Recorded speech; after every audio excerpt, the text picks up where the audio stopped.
You see, when a nation decides to assert itself in ways that fundamentally shift the balance of power, it is never just about the immediate action.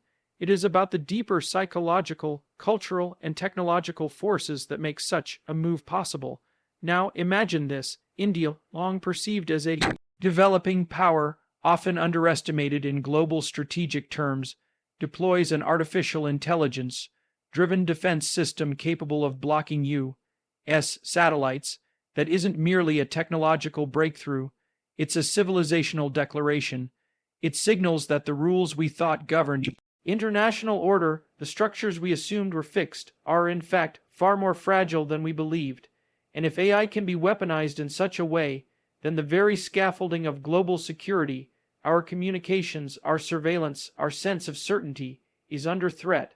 The question we have to ask is not just what happened, but what does this mean for the United States, for India, for the future of human freedom, and for the terrifying possibility that artificial intelligence is no longer just a tool but a force capable of rewriting the destinies of entire nations.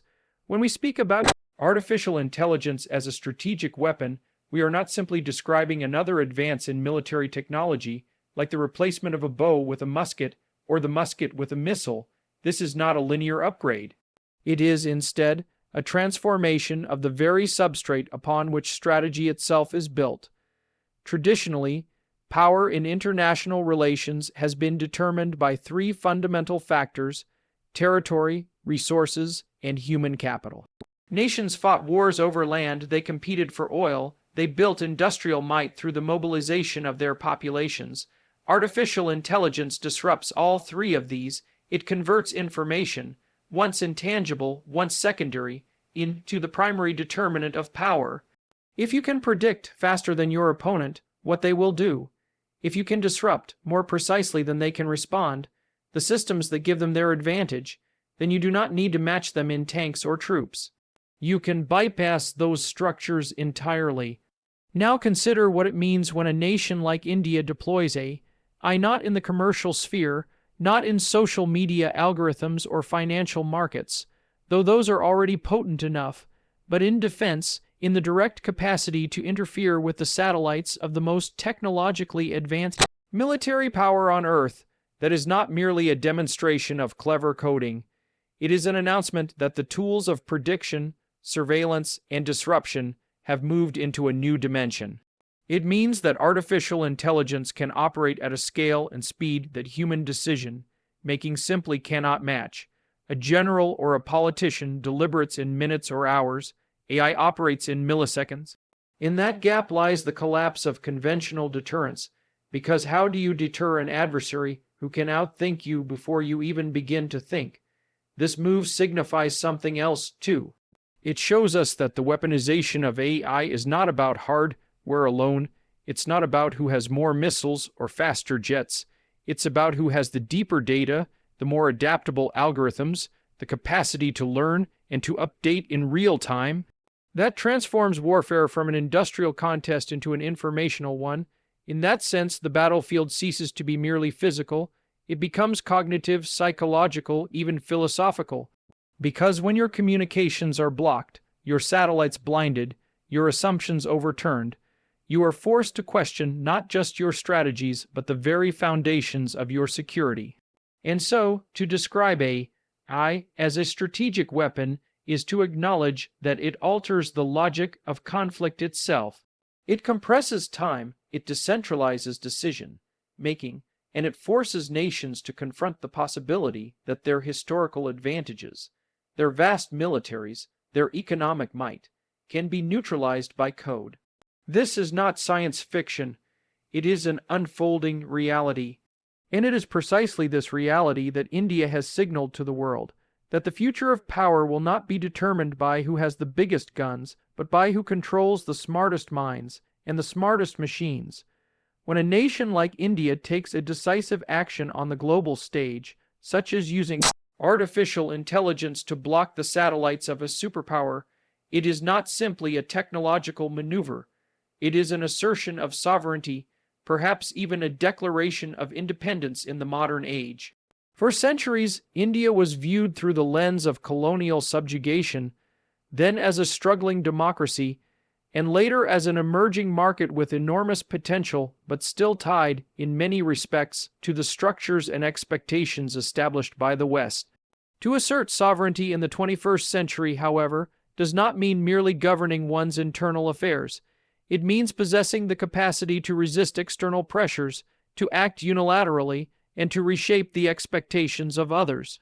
Sovereignty is not just a political term, it is a psychological reality, a statement of identity, a refusal to be defined by anyone else's hierarchy of power.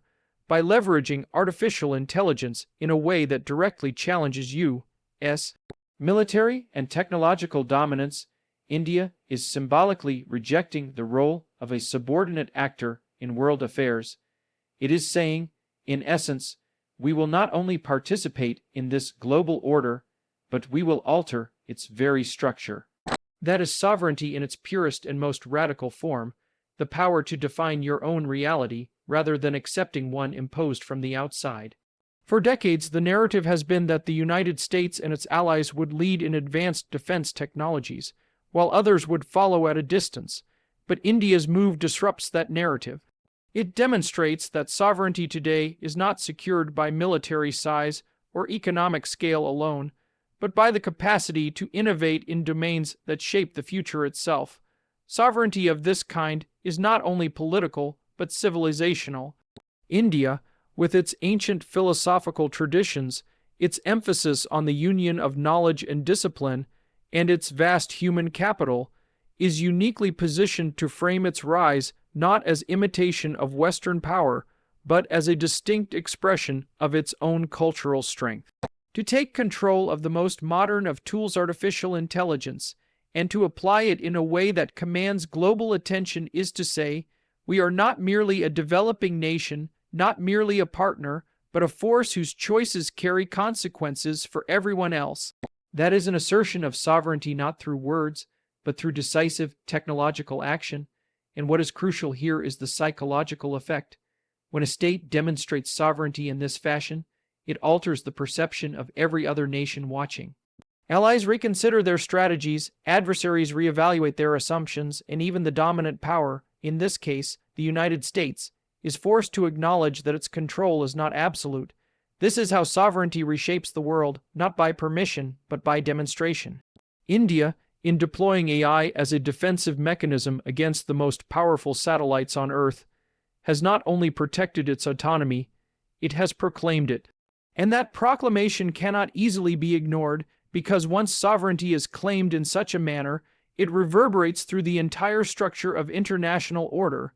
For decades, there has been a quiet but pervasive assumption that the United States holds unshakable dominance in the realm of technology, particularly in defense. Satellites, cyber capabilities, advanced weapon systems. These have been regarded not only as tools of military superiority, but as the very foundation of America's role as a global hegemon. That dominance has been so deeply embedded in the world's consciousness that it was rarely questioned. Nations might compete economically, they might gain influence culturally or diplomatically, but in the final analysis, it was accepted that no one could rival the technological edge of the United States. What India's recent action demonstrates is that this assumption is fragile, perhaps even dangerously outdated. When a nation that has historically been categorized as developing manages to use artificial intelligence to interfere with or block American satellites, the message is unmistakable. The technological monopoly of the United States is no longer secure, and this is not simply a tactical concern. It cuts to the psychological heart of power itself. Hegemony does not rest solely on material superiority. It rests on the belief, both within and outside the dominant nation, that such superiority is permanent. When that belief is shaken, the aura of invincibility begins to dissolve, and with it, the legitimacy of global leadership. The fragility revealed here is not about the weakness of American engineers or the lack of resources. It is about the inherent instability of a world where knowledge, innovation, and power are distributed far more widely than ever before. Artificial intelligence is not bound by geography. It is not confined to the laboratories of a single superpower. A talented group of scientists, a determined government, and a strategic vision can leap leapfrog generations of technological disparity in a matter of years. India has demonstrated precisely that. And in doing so, it has highlighted that America's dominance rests on pillars that are less stable than once imagined. This fragility also exposes the limits of traditional security thinking. The United States has built its global posture on vast networks of bases, massive fleets, nuclear deterrence, and satellite surveillance. But if satellites themselves can be blinded or disrupted, then a critical piece of that system is vulnerable. The illusion of total control is pierced. For the United States, this is more than an inconvenience. It is an existential challenge, because once other nations see that dominance can be questioned, they are emboldened to question it further. The psychological barrier is broken, and so we find ourselves at a juncture where fragility is revealed not just in machines but in perception. America may still possess overwhelming resources, but perception drives reality in geopolitics. The mere demonstration that its technological supremacy can be challenged is enough to alter alliances, embolden rivals, and destabilize the balance of power. That is the deeper meaning of fragility, not weakness alone, but the recognition that what once seemed indestructible can, in fact, be broken. And once the world sees that, the entire game changes. Global security has always been structured upon certain assumptions, certain pillars that provided a sense of order and predictability. Nations built alliances, maintained deterrence, and engaged in diplomacy under the belief that their communications, their surveillance systems, and their ability to monitor the movements of others were guaranteed. Satellites, in particular, became the silent guardians of this structure. They provided not only intelligence, but also reassurance that no matter what unfolded on the battlefield, the eyes of the dominant powers would remain open. To block or disrupt those satellites, then, is not just to interfere with a technical system, it is to destabilize the very architecture upon which modern security has been constructed. India's use of artificial intelligence to achieve such a disruption signals that this architecture is no longer reliable. The global order that rested on the ability of the United States and its allies to watch, to predict, and to control from above is now vulnerable. This vulnerability reshapes the logic of security. If communication lines can be blinded, if surveillance can be denied, then traditional methods of deterrence lose much of their meaning. How can a nation credibly threaten or defend if it cannot even be sure what its adversary sees or knows? The shield of surveillance, which for decades reinforced strategic stability, begins to fracture. The implications extend beyond the battlefield. Nations that once relied on American intelligence for protection or guidance will now have to ask whether that guarantee remains intact. Alliances once built on technological dependence may weaken as partners seek their own solutions. Rival powers will be emboldened, testing the limits of this newfound vulnerability. And within the United States itself, the confidence that its global systems are untouchable will give way to unease. That unease, in turn, changes decision-making. Leaders who feel uncertain often act more aggressively or more defensively than they otherwise might. Insecurity breeds volatility, and volatility destabilizes the system as a whole. What is crucial to understand here is that the disruption of satellites is not merely a tactical issue. It represents a shift in the metaphysical assumptions of security. For decades, the world believed that surveillance from above was constant, that communication across networks was assured, and that technological supremacy created stability. Now, that stability is revealed as contingent, fragile, perhaps even illusory. Nations will have to prepare for a world in which nothing can be fully trusted, not communications, not intelligence, not the infrastructure that once underpinned deterrence. This is why India's move is shocking, not only because it demonstrates technical mastery, but because it destabilizes the psychological bedrock of global security. The architecture has shifted from stone to sand, and everyone can feel it. When the pillars of certainty begin to crumble, the entire edifice of international order trembles. That is what it means for global security to be redefined, not simply new weapons, but new rules, rules that no one has yet fully understood, let alone mastered. When artificial intelligence is used as a weapon in matters of national defense, we are not only confronting a technological shift, also a profound ethical and psychological dilemma. For centuries, human beings have been the central agents of war and security. Leaders made choices, soldiers carried them out, and responsibility, whether for victory or catastrophe, could be traced back to human judgment. The introduction of AI into this domain begins to erode that chain of responsibility. Decisions are made in microseconds by systems that learn, adapt, and act without requiring human comprehension.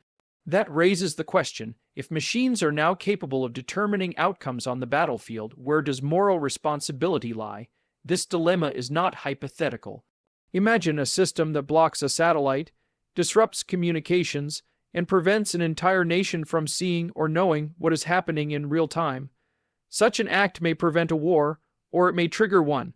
But the decision, in essence, is no longer the result of deliberation by generals or politicians. It is the output of algorithms trained on data, far too complex for any human to fully understand. The ethical weight of war, which once sat squarely on the shoulders of leaders, is now dispersed into the opaque processes of artificial intelligence. And this dispersion leaves us unsettled, because we instinctively recognize that machines cannot bear moral responsibility, yet they are increasingly the ones shaping outcomes that determine life or death, peace or chaos. The psychological implications are equally profound. Human beings are adapted to struggle against other human beings. Even in war, there is the recognition of an adversary, another mind, another will, however opposed to one's own. AI changes this dynamic. The adversary may no longer be another nation, another leader, another soldier, but rather an impersonal system operating at a speed and scale beyond human comprehension. This induces a particular kind of anxiety because it undermines our capacity to locate agency in the familiar human sense. Who is the enemy when it is an algorithm? Who do you negotiate with or deter when the decisive actions are taken by a machine? And there is something even deeper at stake. The use of AI in defense blurs the line between tool and actor. A tool is something you control, something you direct toward a purpose, but an actor is something with its own capacity to shape outcomes. Once AI begins to act in ways that redefine strategy and determine geopolitical realities, it is no longer merely a tool. It becomes a kind of participant in history itself. That prospect unsettles us at the core because it challenges the very framework through which we have understood responsibility, agency, and morality. So when India employs AI to block U.S. satellites, the significance is not confined to the technological realm. It forces us to confront the terrifying possibility that machines are beginning to outthink nations, and that the ethical and psychological weight of security is shifting away from human hands. In that shift lies not only opportunity, but a darkness we do not yet know how to navigate. When a nation demonstrates the ability to use artificial intelligence in a way that alters the balance of global power, what emerges is not simply a new weapon or a new tactic, but the redefinition of international order itself. For centuries, international relations have been governed by unwritten rules, rules enforced by the distribution of power, by the recognition of hierarchy, and by the implicit acceptance of who gets to decide the boundaries of security, trade, and influence. The United States, since the end of the Second World War, has been the primary architect and enforcer of those rules. It has determined, often unilaterally, the conditions under which others must operate. But when India blocks U.S. satellites using artificial intelligence, it is, in effect, rewriting the rulebook. It is signaling that the authority to set the terms of engagement no longer belongs exclusively to Washington. This is not merely a technical disruption, it is a philosophical one. International order is always about more than weapons, it is about legitimacy, who is seen as having the right to act and who must accept the consequences. For decades, the United States has enjoyed the legitimacy of being the guarantor of stability, precisely because its technological and military superiority seemed unquestionable. But once that superiority is openly challenged, legitimacy begins to fracture. Other nations, watching closely, may conclude that the old rules are not immutable. They may decide that they too can assert their interests even against the most powerful state. In that realization lies the birth of a new multipolar order. What makes this moment particularly significant is that artificial intelligence operates according to principles that are not bound by the old categories of power. A smaller nation, if it masters AI, may exert influence disproportionate to its size or economy. This democratization of power means that the traditional hierarchies of international politics are destabilized. The old order, where strength was measured in armies and GDP, gives way to a new order where intelligence, both human and artificial, determines the capacity to lead. India's action is a dramatic illustration of this shift. A country once categorized as emerging is now capable of altering the operational environment of the world's leading superpower. This redefinition carries profound consequences. Diplomacy must adapt to the reality that negotiations are not only between nations, but between nations and technologies. Deterrence strategies must be rewritten in a world where milliseconds matter more than missiles. And above all, nations must reconsider the basis of legitimacy itself.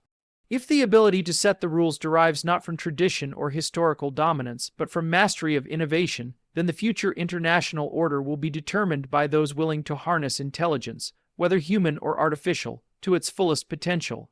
Thus, India's move does not simply disrupt satellites. It disrupts the very narrative of global order. The rules are being rewritten, and they will not be written by the past's dominant power alone. They will be written by those who embrace the tools that shape the future. And in doing so, they will redefine what it means to wield power in the first place.